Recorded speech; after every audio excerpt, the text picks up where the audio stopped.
नमस्कार, India voice देख रहे हैं आप। आपके साथ मैं हूं स्वीटी दीक्षित। बुलेटिन की शुरुआत करेंगे हम जानकारी के साथ। बता दें कि 6 राज्यों की 7 विधानसभा सीटों पर वोटिंग जारी है। यूपी के घोसी सीट पर सुबह 9 बजे तक 9.12% वोटिंग हुई है। उत्तराखंड की बागेश्वर सीट की बात की जाए तो वहां पे सुबह 9 बजे तक 10.13% वोटिंग हुई है। झारखंड की डुमरी सीट पर 9 बजे तक 11.40% वोटिंग हुई है। त्रिपुरा की बात की जाए तो त्रिपुरा की धनपुरा सीट पर सुबह 9 बजे तक 18.71% वोटिंग हुई है। और वहीं अगर त्रिपुरा के बॉक्सा नगर में एक नजर डाल दी जाए तो 9 बजे तक 18.97% वोटिंग हुई है। पश्चिम बंगाल के धूपगुड़ी सीट पर 9 बजे तक 17.25% वोटिंग यहां हुई है। केरल के पुथुपल्ली सीट पर सुबह 9 बजे तक 15.36% वोटिंग हुई है।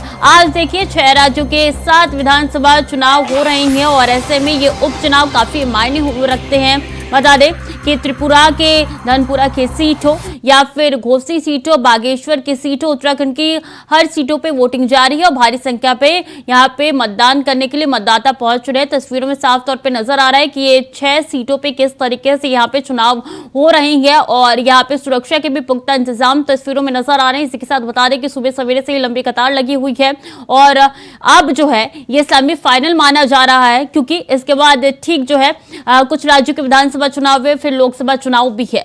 जब से इंडिया का गठबंधन हुआ है उसके बाद से ये पहला ऐसा चुनाव है जो कि दावेदारी पेश करेगा। लिटमस पेपर की तरह इसको माना जा रहा है, लिटमस टेस्ट की तरह इसको माना जा रहा है। और ऐसे में 6 राज्यों के 7 सीटों पर चुनाव हो रहे हैं, जिसकी तस्वीरें इंडिया वॉइस आप तक पहुंचा रहा है। 9 बजे की बात की जाए केरल के पुथुपल्ली सीट पर तो 9 बजे तक 15.36% वोटिंग हो चुकी है। और G20 समिट के दौरान राष्ट्रपति भवन में आयोजित होने वाले रात्रि भोज के निमंत्रण पत्र को लेकर विवाद छिड़ गया है। कांग्रेस ने आरोप लगाया है कि राष्ट्रपति भवन में 9 सितंबर को होने वाले G20 के डिनर के निमंत्रण पत्र में प्रेसिडेंट ऑफ भारत लिखा है, जबकि इस पर प्रेसिडेंट ऑफ इंडिया लिखा होना चाहिए। इस मामले पर कांग्रेस नेता जयराम रमेश ने कहा है तो ये खबर वाकई सच है। राष्ट्रपति भवन ने 9 सितंबर को G20 रात्रि भोज के लिए सामान्य प्रेसिडेंट ऑफ इंडिया के बजाय प्रेसिडेंट ऑफ भारत के नाम पर निमंत्रण भेजा है। संविधान के अनुच्छेद 1 में लिखा है कि भारत जो इंडिया है राज्यों का एक समूह होगा, लेकिन अब इस राज्यों के समूह पर भी हमला हो रहा है।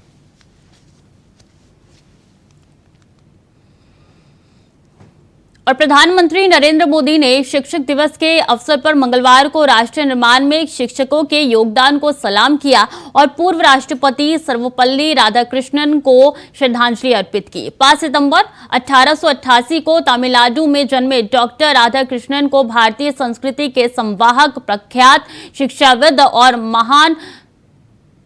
महान निर्देशक भी उनको माना जाता है, उनके तौर पे भी उनको जाना जाता है और उन्हीं के सम्मान में इस दिन को शिक्षक दिवस के रूप में मनाया जाता है।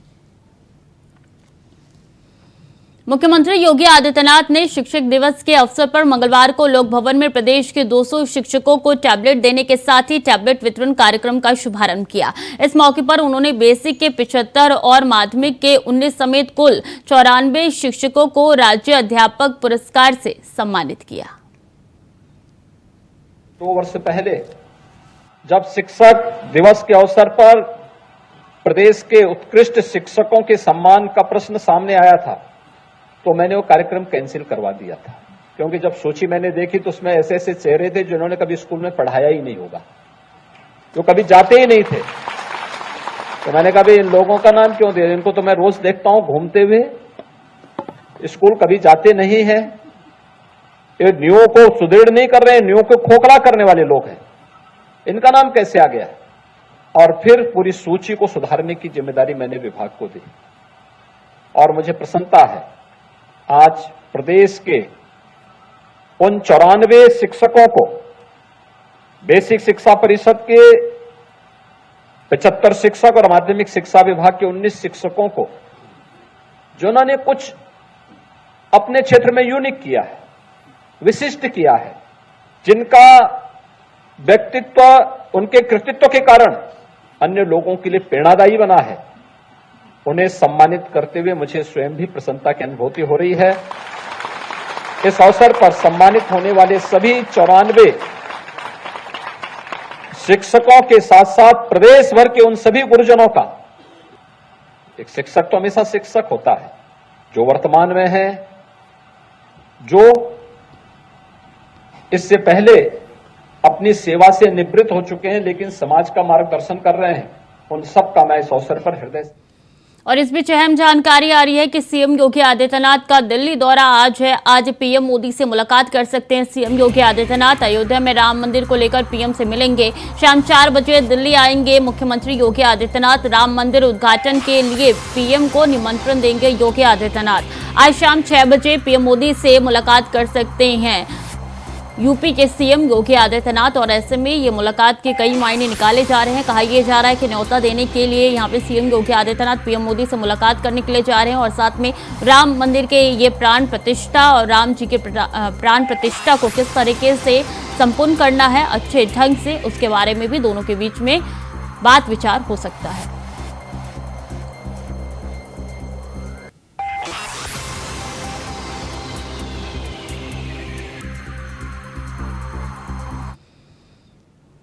और मुख्तार अंसारी पर गैंगस्टर मामले में सुनवाई आज होने जा रही है। 2010 में गैंगस्टर एक्ट के तहत दर्ज हुआ था केस। हत्या और हत्या के प्रयास का ये पूरा मामला है जिसको लेकर आज कोर्ट सुनवाई करने जा रहा है। 2010 में गैंगस्टर एक्ट के तहत ये केस दर्ज हुआ था और आज इस मामले में सुनवाई होने जा रही है। मुख्तार अंसारी पर गैंगस्टर मामले में आज कोर्ट सुनवाई करेगा। गाजीपुर के एमपी एमएलए कोर्ट की तरफ से ये सुनवाई होनी जा रही है। 2010 में गैंगस्टर एक्ट के तहत ये केस दर्ज हुआ था। हत्या और हत्या के प्रयास का ये पूरा मामला है जिसको लेकर आज कोर्ट जो है वो फैसला सुनाने वाला है। तो मुख्तार अंसारी पे कई ऐसे केसेस जो दर्ज है और धीरे धीरे करके सबका लेखा जोखा निकल के सामने आ रहा है। कोर्ट सुनवाई करे और आज 2010 के मामले में सुनवाई होने जा रही है।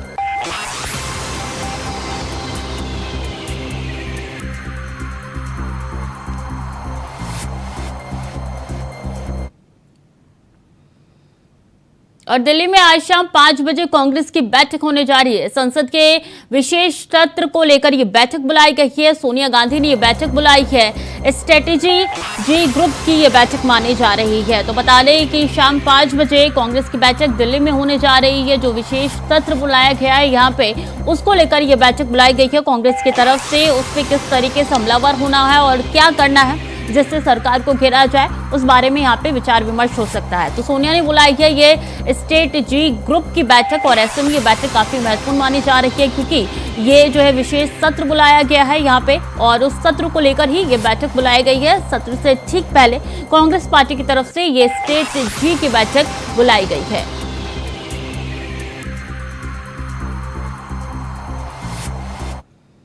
तो गृह मंत्री अमित शाह आज मध्य प्रदेश के दौरे पर रहेंगे। जन आशीर्वाद यात्रा का शुभारंभ करेंगे। गृह मंत्री अमित शाह मंडला श्योपुर में जन आशीर्वाद यात्रा का करेंगे शुभारंभ। तो गृह मंत्री अमित शाह अब चुनावी बिगुल बजाते हुए नजर आ रहे हैं। मध्य प्रदेश के दौरे पर आज रहेंगे। जन आशीर्वाद यात्रा का शुभारंभ करने जाएंगे आज गृह मंत्री अमित शाह। बता दें मंडला श्योपुर में जन आशीर्वाद यात्रा का शुभारंभ आज किया जाएगा जो कि केंद्रीय गृह मंत्री अमित शाह करेंगे। तो गृह मंत्री अमित शाह आज मध्य प्रदेश के दौरे पर रहेंगे और ऐसे में बता दें कि विधानसभा चुनाव होने वाले हैं और ऐसे में तमाम दिग्गज मध्य प्रदेश के दौरे पर पहुंच रहे हैं और अपना चुनावी बुगुल जो है वो फूंक रहे हैं।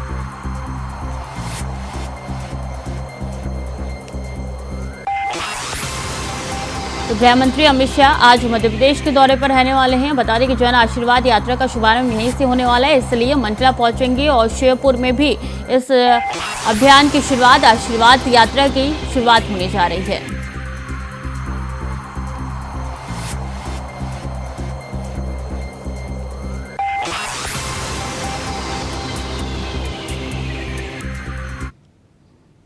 और भारत के उपराष्ट्रपति जगदीप धनखड़ ने सोमवार को कहा कि वो दिन जो दूर नहीं है जब संविधान संशोधन के जरिए संसद और विधानसभाओं में महिलाओं को उचित प्रतिनिधित्व मिलेगा। धनखड़ ने सोमवार को जयपुर में राजस्थान विश्वविद्यालय में संबंध महारानी महाविश्वविद्यालय की छात्राओं के साथ राष्ट्र निर्माण में महिलाओं की भागीदारी विषय पर संवाद कार्यक्रम में भाग लिया।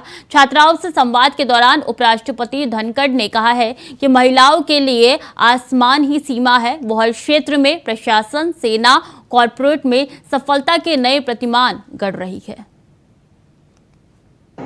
जहां तक संविधान की बात है,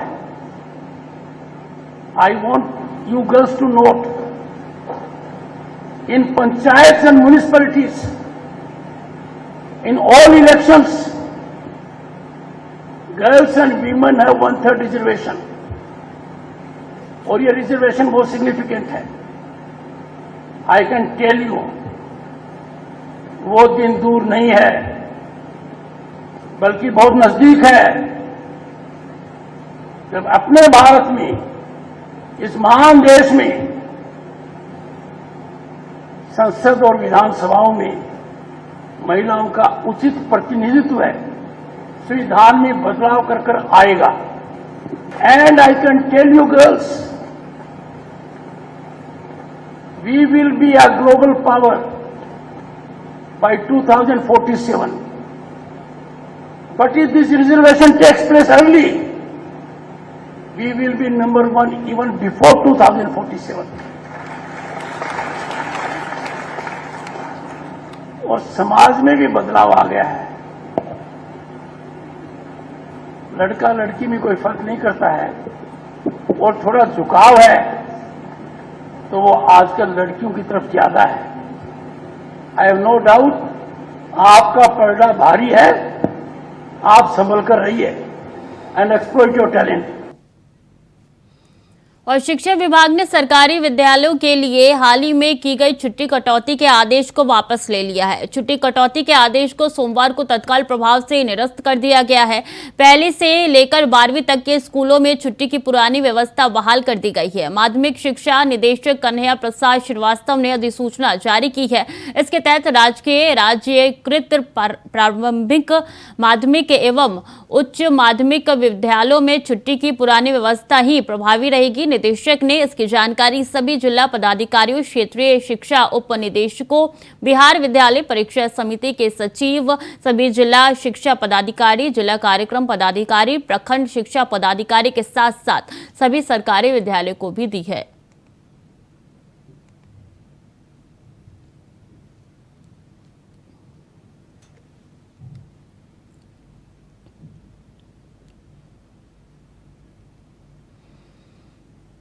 और जम्मू कश्मीर के चिनाब घाटी के रियासी जिले के चसाना इलाके में एक एसपीओ के परिवार को बंधक बनाने वाले एक आतंकी को सुरक्षा बलों ने सोमवार शाम को हुई मुठभेड़ में मार गिराया। माना जा रहा है कि दूसरे आतंकी को भी मार गिराया गया है। ऑपरेशन में एक पुलिसकर्मी समेत 2 जवान घायल हो चुके हैं। फिलहाल मुठभेड़ जारी है।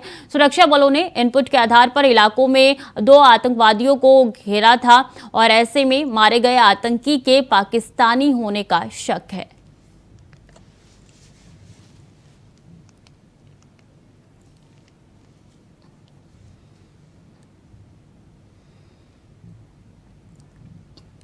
तमिलनाडु के मुख्यमंत्री एमके स्टालिन के बेटे उदयनिधि स्टालिन द्वारा सनातन धर्म पर दिए गए बयान पर बवाल थमने का नाम नहीं ले रहा है।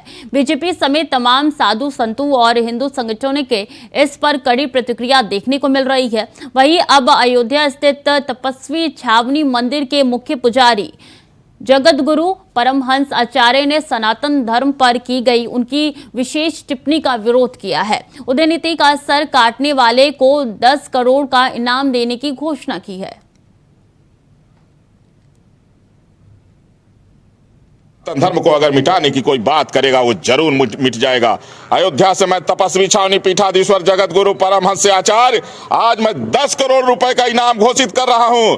जो डीएम के नेता उदयनिधि का सर काट के ले आएगा वो हमसे 10 करोड़ रुपए का ले जाए पुरस्कार, और इसके बाद भी अगर कोई नहीं ले आया तो हम तलवार तैयार कर लिए हैं, मैं स्वयं रवाना होऊंगा और उसका सर काटूंगा।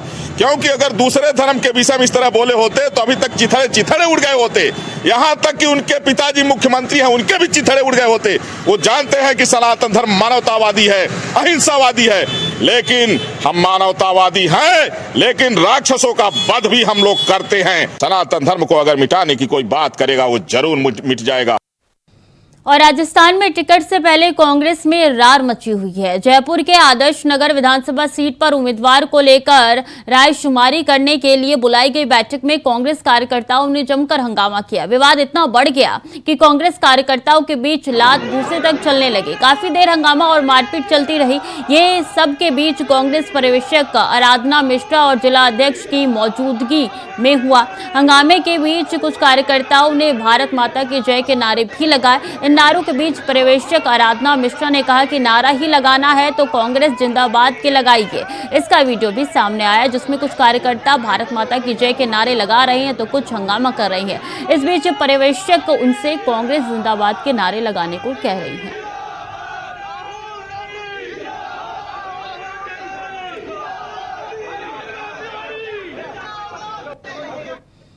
खबर मोतिहारी से है। बिजुलपुर पंचायत के टिकुलिया गांव की देर रात घर में घुसकर दबंगों ने मारपीट कर लूटपाट की घटना को अंजाम दिया। बता दें कि लूटपाट की घटना के बाद दबंगों ने घर में आग लगा दी। साथ ही मारपीट में 2 महिला सहित 5 लोग गंभीर रूप से घायल हो गए हैं, जिनमें से एक वृद्ध की हालत चिंताजनक बताई जा रही है। इस दौरान पीड़ित परिवार की तहरीर पर पुलिस ने मामला दर्ज कर आगे की कार्रवाई शुरू कर दी है।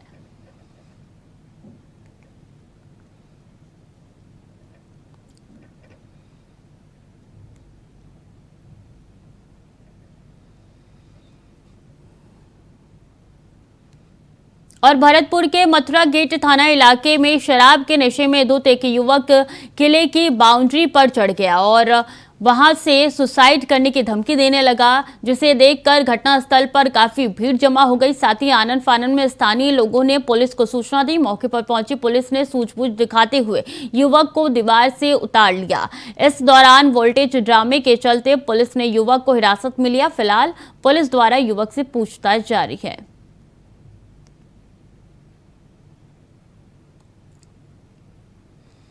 और गाजियाबाद में वेब ग्रुप की CSR शाखा प्लॉन्टी के चड्ढा फाउंडेशन ने वेब सिटी गोल्फ रेंज में PCF गोल्फ टूर्नामेंट के दूसरे संस्करण का सफलतापूर्वक आयोजन किया। इस टूर्नामेंट में विविध पृष्ठभूमि एवं भिन्न कौशल स्तर के प्रतिभागियों ने हिस्सा लिया। परिणाम स्वरूप प्रतिस्पर्धा एवं सौहार्द का एक यादगार दिन यहां बिताया गया। इस टूर्नामेंट में कुल 150 से अधिक गोल्फरों ने 3 श्रेणियों में भाग लिया।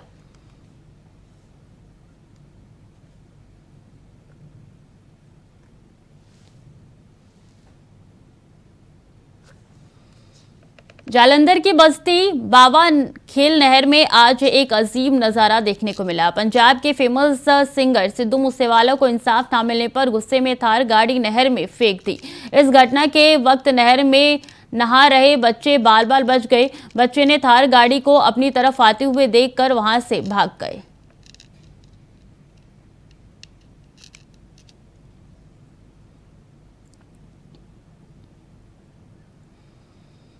तमिलनाडु के मुख्यमंत्री M.K. स्टालिन के बेटे उदयनिधि स्टालिन द्वारा सनातन धर्म को लेकर दिए गए विवादित बयान को लेकर हरियाणा के गृह मंत्री अनिल विज ने कहा है कि सनातन धर्म चिरकालीन है, जो लल भी था और कल भी रहेगा। उन्होंने विपक्षी पार्टियों को भी नसीहत दी कि INDIA के नेता भी ये अपना पक्ष चुन ले, वो बताए कि वो स्टालिन के विचारधारा के साथ या सच्चाई के साथ है।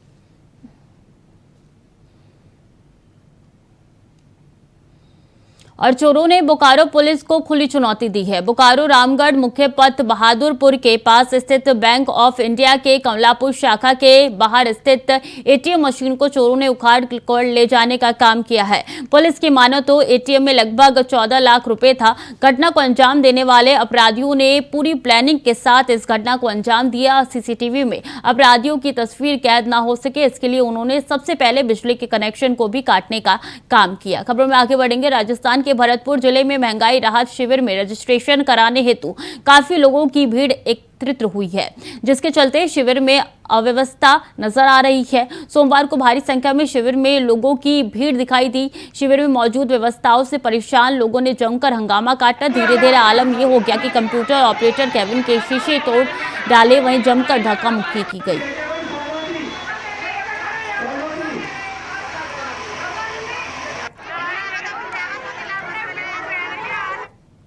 हरियाणा सिख गुरुद्वारे प्रबंधन कमेटी के सीनियर उप प्रधान भूपेंद्र सिंह असंध ने सिख संगत से अपील करते हुए कहा कि ज्यादा से ज्यादा संख्या में सिख अपनी वोट बनवाए और वोट बनवाने में किसी को भी दिक्कत आती है तो वो सिख मिशन में संपर्क भी कर सकते हैं। वोट बनाने की प्रक्रिया 30 सितंबर तक रहेगी। हालांकि जब उनसे महंत कर्मजीत सिंह और गुरविंदर सिंह धमीजा के इस्तीफे के बारे में पूछना चाहा तो उन्होंने कुछ भी बोलने से साफ मना कर दिया।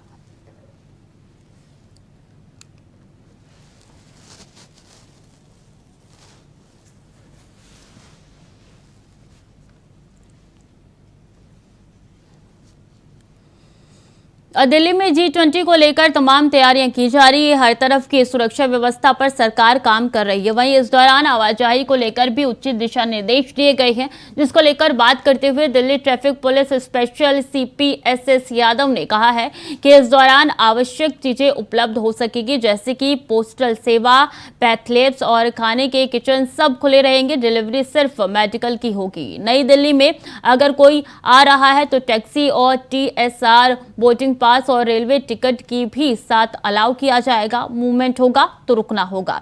10 तारीख को सेंट्रल दिल्ली का इलाका ज्यादा प्रभावित होगा। अगर कोई नई दिल्ली के किसी होटल में ठहरा हुआ है तो उसके पास अगर वैलिड बुकिंग प्रूफ है तो उसको कैब से जाना अलाउ होगा।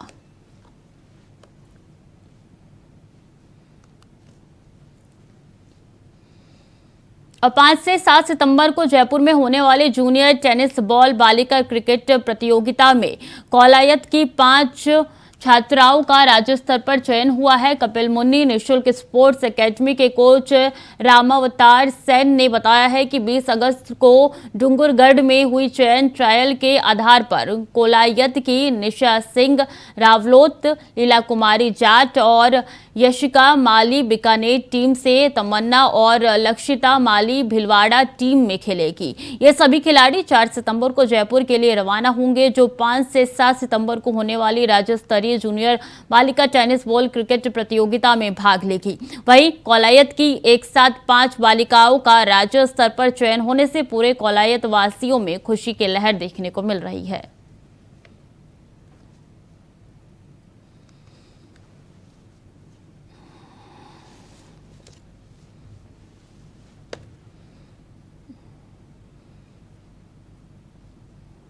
तो फिलहाल के लिए बुलेटिन में इतना ही। खबरें लगातार जारी है, देखते रहिए इंडिया वॉइस।